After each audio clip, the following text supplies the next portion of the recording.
عێراق دانوستان لەسەر گرێبەستێکی 6.5 میلیارد دۆلاری دەکات بۆ بەدەستهێنانی 250 تانکی شەڕکەری پڵنجی ڕەش لە کۆریای باشوور بە ئامانجی جێگرتنەوەی تانکی ئابرامزی ئەمریکی و بەهێزکردن و بنیادنانەوەی توانە سەربازیەکەی. ئەم گرێبەستە نوێنەرایەتی هەوڵێکی استراتیژی دەکات بۆ دووبارە بنیادنانەوە و مۆدێرنکردنی سوپای عێراق دوور لە دابینکەرانی تەقلیدی ڕۆژئاوا و رووسیا. عێراق لە مێژە بەدەست تێچووی بەرزی چاکردنەوە و سنووردارکردنی لۆجستی تانکی ئابرامزی ئەمریکی و تانکە رووسیەکانەوە دەناڵێنێت، بۆیە پێدەچێت بیەوێت خۆی لەو دۆخە ڕزگار بکات. تانکی پڵنجی ڕەش یەکێکە لە پێشکەوتووترین تانکەکان بۆ جوڵەی بەرز و پاراستن و پێکانی وردی ئامانجەکان. تانکەکە لەلایەن دەستگای پەرەپێدانی بەرگری کۆریای باشوورەوە پەری پێدراوە، بە جۆرێک ستانداردەکانی ناتۆ تێپەڕێنێت، لە هەمان کاتدا گونجاو بێت بۆ هەناردەکردن. تانکەکە بە تیمێکی سێکەسی کار دەکات کە پێگاتون لە فەرماندە، تۆپ هاوێژ و شۆفێر، توانای تەقاندنی جۆرە جیاوازەکانی تەقەمەنی هەیە.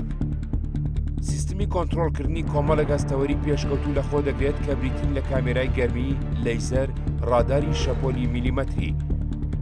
ئەمەش توانای بێهاوتای پێدەبەخشێت لە کاتی تەقەکردن لە کاتی جوڵەدا. ئەم سیستمە دەتوانێت بە دوواداچوون بۆ درۆن و هەڕەشەی موشەکی بکات. لە ڕووی پێگاتەوە تایبەتمەندی ناوازەی هەیە کە پۆڵا پێگاتێکی سەرەکیەتی. تانکەکە دەتوانێت زۆرترین خێرایی بگاتە 70 کیلۆمەتر لە کاتژمێرێکدا لەسەر ڕێگا سەرەکیەکان. بە کێشی بچووکی کە نزیکەی 56 تۆنە توانایکی باشتر پێشکەش دەکات لە چاو زۆرێک لە هاوتاکانی ڕۆژئاوا. ڕێگە بە مانۆڵکردنی خێراتر و کاردانەوەی کورتتر دەدات لە دۆخی شەڕی داینامیکیدا. ئەم تایبەتمەندیانە وای لێ دەکەن گونجاو بێت بۆ زەوی و ژینگەی ئۆپەراسیۆنی عێراق. هەمەهەنگی چەک و وەڵامدانەوەی خێرای تێکەڵاو گرنگە بۆ بەرەنگاربوونەوەی هەڕەشەکان.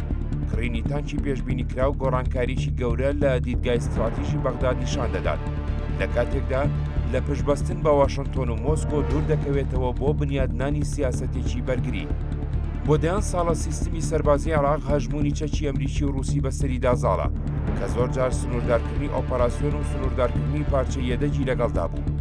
شەڕی ئۆکرانیا و پەرەسەندنی سزاکانی سەر رووسیا توانای عێراقی زیاتر تێکداوە بۆ بەردەوامبوونی چەکە رووسیەکانی لە کاتێکدا پشتیوانی ئەمریکا بە مەرج و ئاڵۆزی ماوەتەوە.